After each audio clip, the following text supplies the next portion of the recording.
बिस्मिल्लाहिर्रहमानिर्रहीम। अस्सलाम वालेकुम। कैसे हैं आप सब? मुझे उम्मीद है ठीक ठाक होंगे और खैरियत से होंगे। अल्लाह पाक आपको और हम सबको अपने हिफ्ज़-ओ-मान में रखे। आज आपके साथ शेयर कर रही हूँ बहुत ही ज़बरदस्त सी वैनिला आइसक्रीम की रेसिपी, जिसको आप घर में बहुत आराम से बग़ैर किसी झंझट के बना सकते हैं। और मज़े की बात यह है कि सिर्फ 3 इंग्रेडिएंट्स आपको इसके लिए चाहिए होंगे। कोई लंबा चौड़ा प्रोसीजर नहीं है, कोई मेहनत नहीं है। बहुत आराम से आप ये सॉफ़्ट और स्कूपी आइसक्रीम बना सकते हैं, जो कि मेल्ट इन माउथ है। बहुत ज़्यादा शानदार होती है और गर्मियों के सीज़न में सबकी फेवरेट होती है।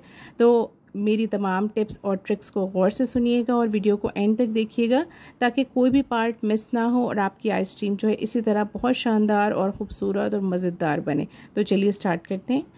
सबसे पहले, क्योंकि आजकल गर्मियां हैं, तो मैंने क्या किया था कि फ्रिज में रख दी थी क्रीम तकरीबन 1-1.5 घंटे पहले, और उसको बहुत अच्छा सा चिल कर लिया था। और साथ ही बाउल भी मैंने फ्रीज़र में रख दिया था ताकि ये भी ठंडा हो जाए। यहाँ मैं ले रही हूँ विप क्रीम।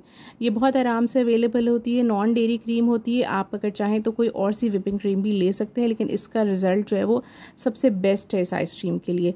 यहाँ पर मैंने इसको 2 कप लिया है, यानी कि 2 कप मेजर करके मैंने विप क्रीम ली है। और ये बिल्कुल ठंडी है, बहुत ठंडी है। ठीक है, आपको भी इसी तरह से बहुत ठंडी लेना है, बस जमी भी ना हो। और बोल भी आपका बिल्कुल ठंडा होना चाहिए। अब हम इसको बीट करना शुरू करेंगे।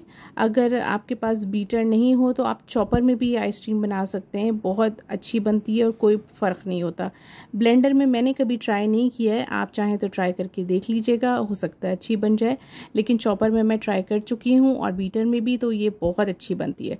अब बस कुछ नहीं करना, थोड़ा सा बीटर को रोक रोक के मैं इसको बीट करूँगी।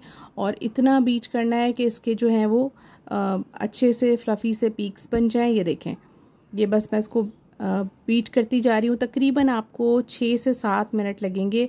आपको इसको रोक रोक के जो है वो बीट करना है। अच्छा, बीच में मैंने एक दफ़ा क्रीम को बोल समेत जो है वो फ्रीज़र में भी रख दिया था 5 मिनट के लिए, और फिर उसके बाद निकाल के फिर दोबारा बीट करना शुरू किया था, क्योंकि अगर गर्मी ज़्यादा होगी और आपके किचन का टेम्परेचर ज़्यादा होगा तो ये क्रीम जो है वो अच्छी से फ्लफ़ी नहीं होगी। अब ये देखें, बहुत अच्छे से बीट हो गई थी, तो मैंने इसमें हाफ़ कप कंडेंस मिल्क डाल दिया है।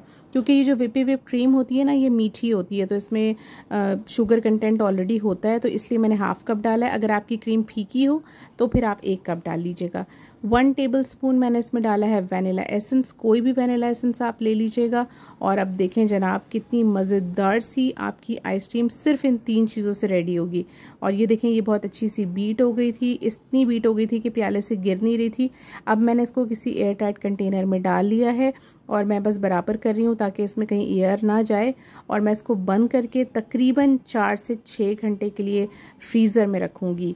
डीप फ्रीज़र में रखिएगा इसको, और 6 घंटे के बाद निकालिएगा। बीच में बिल्कुल टच नहीं कीजिएगा, कोई 2 घंटे बाद नहीं निकालना, इसको मिक्स नहीं करना, दोबारा से फेंटना नहीं, कुछ नहीं करना।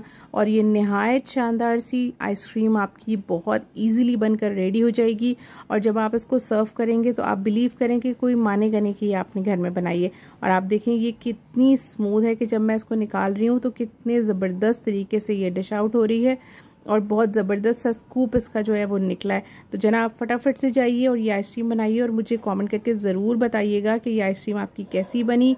और अगर वीडियो अच्छी लगे तो फैमिली और फ्रेंड्स के साथ शेयर कीजिएगा। और अगर मेरे चैनल पर पहली बार आए हैं तो मेरी हम्बल रिक्वेस्ट है कि सब्सक्राइब ज़रूर कर दीजिएगा, ताकि इसी तरह से नई नई वीडियो लेकर मैं आपके लिए हाज़िर होती रहूँ। अपना बहुत ख्याल रखिएगा। आप मुझे फ़ेसबुक और इंस्टाग्राम पे भी फॉलो कर सकते हैं। मिलते हैं नई वीडियो में नई रेसिपी के साथ। अल्लाह हाफ़िज़।